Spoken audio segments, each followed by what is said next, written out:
I'd like to welcome to the studio today Armondo Martinez of Spider Boost. Welcome, Armondo. Thank you for having me.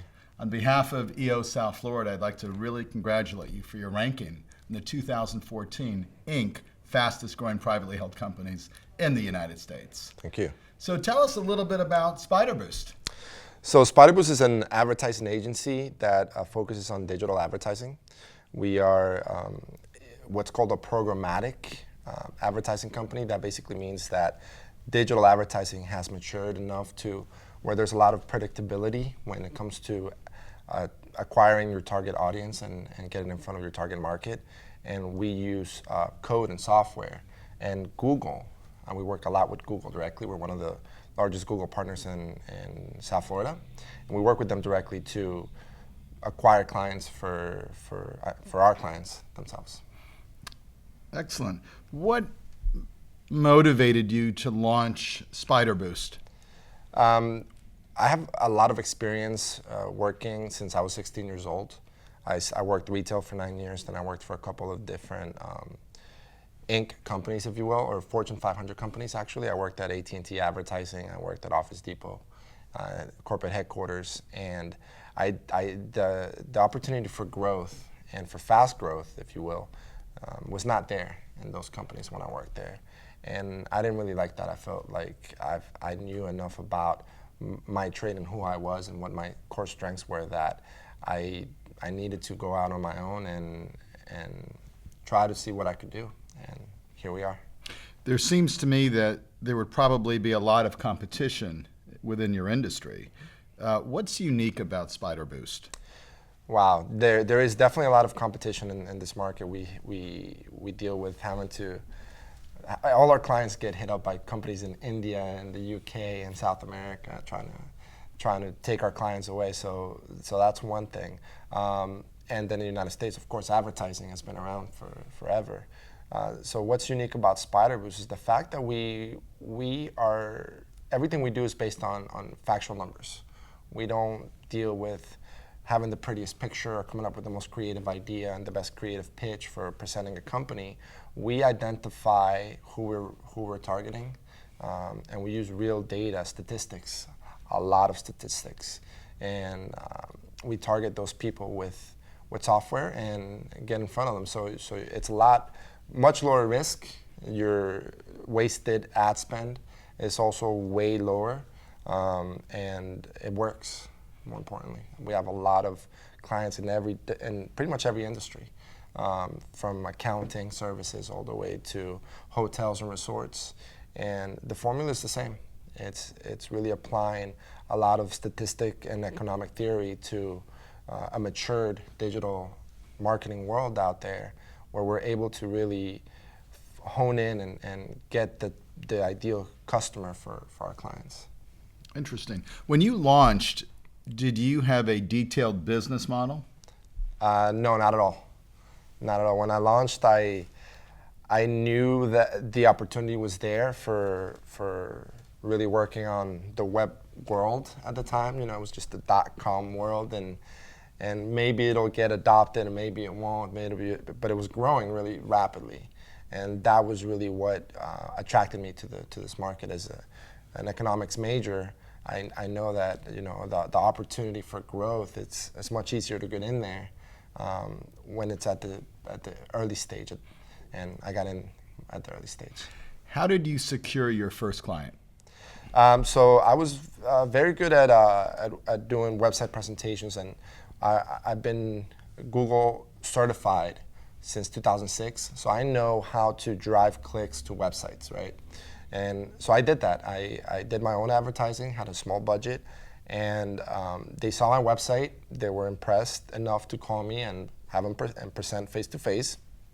I went there, presented face-to-face, and a day later they called me and said, hey, we need a contract for your fees. My fee at the time was $12,000, and I had no contract or anything like that. I wasn't formally structured, but I knew what I was presenting to them was strong, and it was the right solution for them, and they did too, and it turned out to be to this day, they're still my client. That's excellent. Yeah. So early on that very first account or subsequent accounts shortly thereafter, how were you able as a startup to establish credibility? It really it fell on me. You know, I wasn't really selling a company. I wasn't really selling a service at the time. I was selling my skill set, my education, my understanding of their product itself. I think that's what it was. It's just the fact that I was already preparing myself. Interesting. When you launched your company, how were you able to finance the startup? So through my experience, after I graduated from school, at 24, I was making a six-figure salary as a sales rep in Miami, and I was able to save up a lot of money. But that also allowed me, I worked in advertising for those few years where I was making that salary. It allowed me to be in front of a lot of other entrepreneurs and business owners, and I impressed a few of them along the way that I came up to them and said, hey, I need a first round investment, I need to get an office, I need to get business cards, presented them what I thought was necessary to get off the ground, and I got it. So the follow-up question is, again, you're one of the fastest growing companies in the United States. How have you been able to finance the growth of your company? So that's actually a very good question. We've done it on our own, but it all comes down to me. I take the hit, if you will. Instead of making the six-figure salary like I went down a few years. I was making under 50,000. Everything that we were bringing in, I was reinvesting back in the company, reinvesting in talent, reinvesting in growth, and so everything that I brought in, I reinvested right back into the company. Great. You mentioned talent. Yeah. It's a tough environment to attract top-tier talent. How do you do that? Well, the first thing that I did was to have a key player in the office that could manage the people, right? And I'm very fortunate to have a younger sister that is also educated like myself and very aware of her environment and hard worker. And so she was going to law school in New York, and at the time, and I told her, hey, look, I have this company, it's taking off. Take a break, come down and work with me. So she came down and worked with me, and she managed the actual talent that we had sitting there and working, and made sure that it was in our best interest, everything that we're doing, how they spent their time. So that key player allowed me to really set the foundation for continuing to go and grab other talent that I could not micromanage. The second part to that was when I started in 2010, the real estate market just crashed completely. And there were a lot of talented people that did a lot of creative work for major real estate developments that were now out of a job. So I immediately went out and recruited who I thought was the best. He started working with me, and I filled, in advertising, there's a lot of different cornerstones that make up a good advertising agency, right? You have the creative, you have the account managers or account director, which is my sister, then you have the media buyers, which is my expertise and my skill set, and I grabbed what I thought I surrounded myself with people that were smarter than me in those industries, and I surrounded myself with somebody who had my back from go, which was my sister, and she had a tough time growing into that managerial position, but in no time we were able to really set the foundation for an up-and-coming company. Having a family member in your business, did that create a unique set of challenges with a family dynamic? Not at all. It's helped us grow a lot together. We've been close since she was born, and like I said, she's very smart, and it makes it a lot easier when you're working with smart people. Sure. And she's down to earth, and so it never had a challenge. If I was short on payroll, the first person I would go to would be my sister, and she would understand completely. And that also allowed me to say, hey, okay, it's okay. She's helping me out. I have somebody there that can really take a hit in the short term so that in the long term, we all benefit. Great. What is the most creative or unusual sales tactic that you've ever used? The most creative or what again? The most unusual or creative sales tactic that you've ever used to acquire a new client? The most creative or unusual? Wow. I think as a creative agency, everything we do is pretty creative, but I would tell you that the most creative way that I've done it is really, it's nothing really creative or out of this world. It's just proving your worth, and we started with lower tier clients, and we started making them a lot of money. And those type of testimonials and that word of mouth gets around really fast. So I don't think there is a creative way or any magic formula for getting a single sale. There is no such thing in advertising. We're very black and white. You know, we give you what you're looking for. We're very straightforward, and we deliver. And I think if you said most unusual, I would tell you that in this market, the most unusual thing we do is that we actually come through for our clients. Have you ever turned down a client? Yes, all the time. Why? A lot of times it's not a good fit. There are a lot of companies, a lot of business owners who have never worked with an ad agency or with marketing people, and they sometimes their expectations are not something that I think are achievable at the level that they're in, or it could be that they're extreme micromanagers, or it could be that they think that they are the creative person, the media buyer, and the content writer. And a lot of times that does not work. So I'm able to, that was the hardest part of establishing the company. It's really getting the right client and the right fit for us. Not everybody's going to be a good fit. So as a fellow entrepreneur of more than 25 years, there's been many a nights where I've woken up 3 o'clock in the morning in a cold sweat thinking about a problem that I have to solve. Sure. What keeps you up at nighttime? Controlling growth, it's really what keeps me up at night. Like I said, I turn down a lot of business. And controlling my reputation, controlling the timelines and deadlines that I have for clients, those are easy. The hard part for me, it's really, where do I want to go next? You know, I've had what's considered considerable good fortune and considerable success. Obviously, I'm part of this group of the fastest growing companies. But what keeps me up at night really is what happens next. I am a very proactive person, and I really like to think about all my different options. I play a lot of poker. I play a lot of all kinds of different mental games, if you will, that allow me to think about different scenarios. And what happens if I go with that, or if I go with that, or if I go with that? So much to the point to where, you know, I'm still single. No, I haven't been able to keep a relationship because I'm so focused on the next steps. Of course. Well, let's talk about next step. Yes. I'm going to give you some magical powers for a couple of minutes. Okay. I'm going to put in front of you this amazing crystal ball. Sure. Go ahead and look inside the crystal ball and tell me how the business climate will change in the next 5 years and how that will affect your business.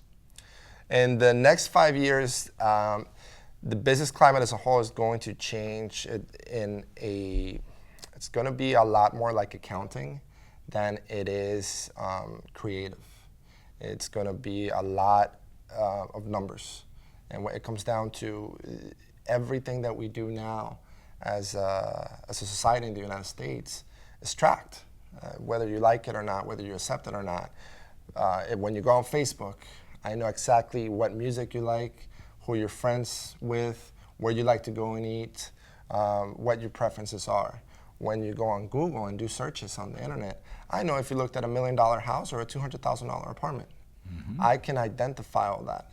Mm-hmm. And it's really becoming more of a more intelligent, more controlled market. It's a little bit scary because we know so much about each other's world and personalities and likes and dislikes that but it's not a bad thing.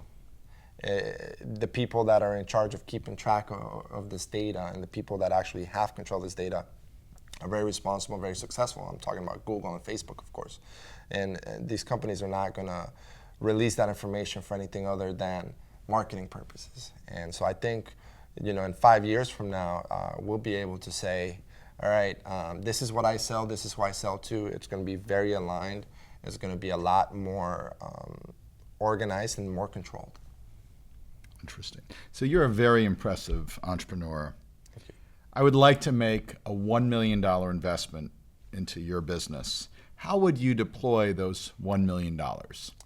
The first thing I would do is definitely open up offices throughout the United States, what I consider key markets for growth. This is in the advertising world. It has to be a constant contact with the client. And that is not something that I can do being in Miami and and in New York have a client and expect them to achieve the best they can be without being in front of them. So it's really important to have that office near their office. And I would open up key markets and again, find the talent. And now that I have a team that has been with me for over 3 years, I think a lot of like military terms, right? I have my generals ready to have their own little groups of people that they're going to train and bring them up to par. So I already took care of that part from a strategy of talent point of view. The challenge now is just having those locations so that I can go in and say, look, this is what we did for the accounting firm. This is what we did for the theme park. This is why it worked. This is how it worked. And this is how I'm going to hold your hand throughout the whole process. So I would definitely open up key markets and go get them. Great. What one word describes Armondo as an entrepreneur? One word that describes me as an entrepreneur. I would say that very controlled actions. I really definitely take the time to think about everything. I've had, as you're aware as an entrepreneur, I've had so many different scenarios, from clients not paying me to where I could say, I could go sue them and try to get that money, and a lot of decisions as a CEO really affect the rest of your life, not just as a business owner, but as a human. Sure. Your opportunities for work afterwards, your opportunities for just being a good person in society and who you connect with. And in advertising, especially in this market, word of mouth is huge. Miami is a big, it's not Florida, it's a big market, but everybody's interconnected somewhere, somehow. So for me, it's always been about controlled actions. So you mentioned not getting paid or other issues like that. It's a part of business. Who do you go to when you want to discuss solving problems or brainstorming ideas or guidance or mentorship? Who's your sounding board? A lot of my clients, it's one of them. I've had the opportunity to sit down with I've had hundreds of different entrepreneurs work with me over the past 4 or 5 years. So I've always seen problems that are similar to the problems that I face.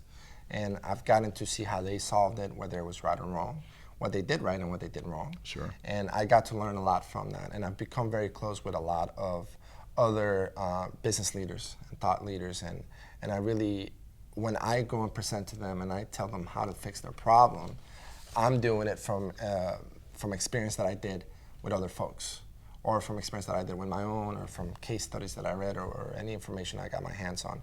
So I have a very unique educational system in that I only deal with business leaders, with people who have a great responsibility. When you own a business that has any employee, let alone 50 employees to 1,000 employees, you control whether they eat ramen noodles or they eat steak, right? Oldest analogy in the world. And I want my people to eat steak. So I make sure that before I do make any decisions or do anything that could affect their ability to have a good life, I figure out the different sort of outcomes, and I've been able to really apply that across all the different clients that I've had. Interesting. Briefly, what is the boldest move you've ever made in your professional life? Starting a company on my own. By far, I was making a 6-figure salary. I was 24. I had the BMW M6 convertible. I'm still living in South Beach in the condo overlooking the ocean. I had it made. I was playing golf in good shape, dating beautiful women, Miami, dating beautiful women. And I left that lifestyle. I said, you know what, this is almost too easy, and I'm not happy. I'm not satisfied. And why am I not satisfied? My brain power. It's telling me, you go use your brain, go do something. Life is not about going and helping somebody close a couple deals and going and playing golf at 24. It's like, no, I'm not going to do this. And I said, you know what? I can do it better. I can do it better, and I'm going to do it better. And I went out and started my company, and I've helped a number of companies out of bankruptcy. I've helped a lot of companies grow into Inc., Fortune, whatever different levels that they've got into, and I've helped a lot of people get job promotions because they hired me, and I made them look smart and made them look good because we did our job. That's wonderful. Thank you. Final question. Sure. Tomorrow morning, you wake up, and let's just pretend your company is no longer there. Mm-hmm. What is the next company that you're going to start? The next company that I will start, I wouldn't tell you. It's that good. Okay, fair enough. Fair enough. Armondo, I want to really thank you for coming out to our studio today and sharing time. Very inspirational. On behalf of EO South Florida, again, congratulations for earning your rank on the Inc. 2014 fastest growing companies in the United States. And thank you so much for helping to foster an entrepreneurial spirit in South Florida. Thanks so much. Thank you. Be well.